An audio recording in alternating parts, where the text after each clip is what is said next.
A gente continua falando agora sobre a tragédia em Brumadinho. Estamos recebendo aqui, por favor, professor. Ele é geólogo, professor Pedro Cortes, da USP.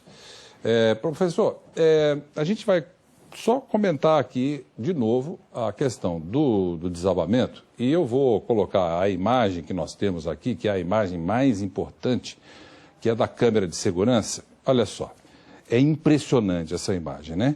A gente vê o desmoronamento, por onde ele começa e a violência com que a lama vem para cima da mata e de toda aquela área ali, ó, né? Vê o carro passando, tem gente ali, ó, tem bastante gente ali, e essas pessoas são pegas, não havia nem tempo de sair. Exatamente. Né?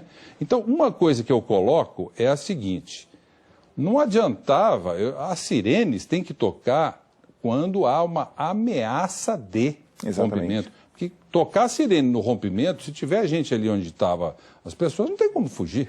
O que a sirene poderia ajudar é a população que está muito mais distante, né? Então, teria algum tempo, alguns minutos para essa população escapar. Mas essas instalações que estão imediatamente abaixo da barragem, né, as pessoas que estão ali não teriam condições de escapar desse desabamento. É isso. Nós estamos colocando de novo. A gente repara aqui que o estouro começa por baixo. Aqui, exatamente. Né? O que isso quer dizer? O relatório que vocês já comentaram, ele tem uma anotação muito importante porque ele mostra exatamente para essa fase, onde começa o desabamento, um fator de segurança que eu particularmente considero muito baixo. O fator de segurança apresentado, ele é de 1,05. O que significa isso? Né? Resumidamente, se a gente fosse fazer uma prateleira para suportar 10 quilos, o fator de segurança 1 seria ela suportar exatamente 10 quilos. Se a gente colocasse um fator de segurança 1,5, ela estaria apta a aceitar até 15 quilos. O fator de segurança 1,05, ele está muito próximo do limite. Então, isso indica que qualquer evento ou qualquer erro de cálculo poderia levar a essa situação. Não é normal esse tipo de colapso da barragem. O que ocorre, por vezes, é uma ruptura parcial da parede da barragem, o extravasamento de parte do material, não todo o material como acontece aqui. Agora, uma ruptura desse tipo, né, onde há um colapso praticamente instantâneo da estrutura, de imediato, isso não é algo usual. E certamente o relatório já apontava isso, já apontava esse tipo de problema. O problema final do relatório é que, apesar dessa situação, ele considerava a barragem segura.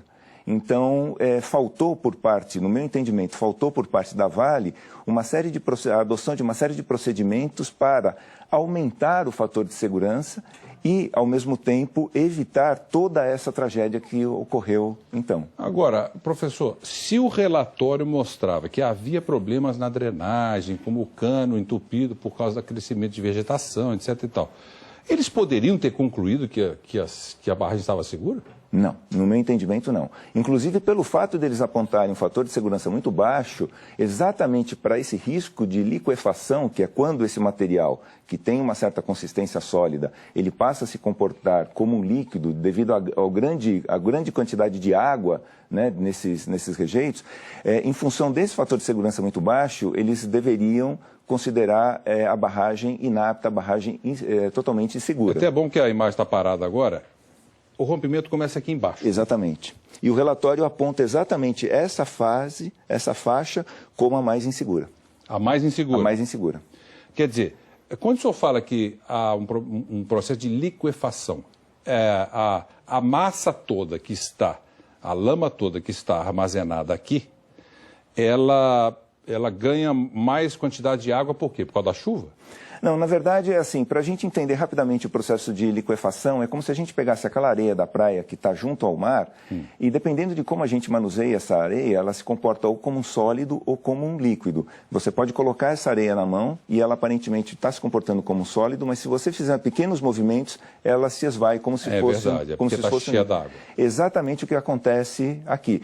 Ou seja, há uma quantidade muito grande de água e essa água funciona como uma espécie de lubrificante para os sedimentos ali depositados. Então, dependendo de algum evento, de alguma pequena movimentação, isso pode fazer com que toda essa massa, que ora se comportava como um sólido, ela passe a se comportar como um líquido, fazendo com que toda a estrutura desabe assim repentinamente. Podia ser mesmo o trânsito daqueles caminhões enormes para lá e para cá, etc. Isso... O próprio relatório indica essa possibilidade, que o trânsito de equipamentos pesados ou obras na barragem poderiam constituir-se em um gatilho que desencadearia esse tipo de evento. Mas o próprio acúmulo de água, devido à dificuldade de drenagem, pode levar a uma situação limite como essa.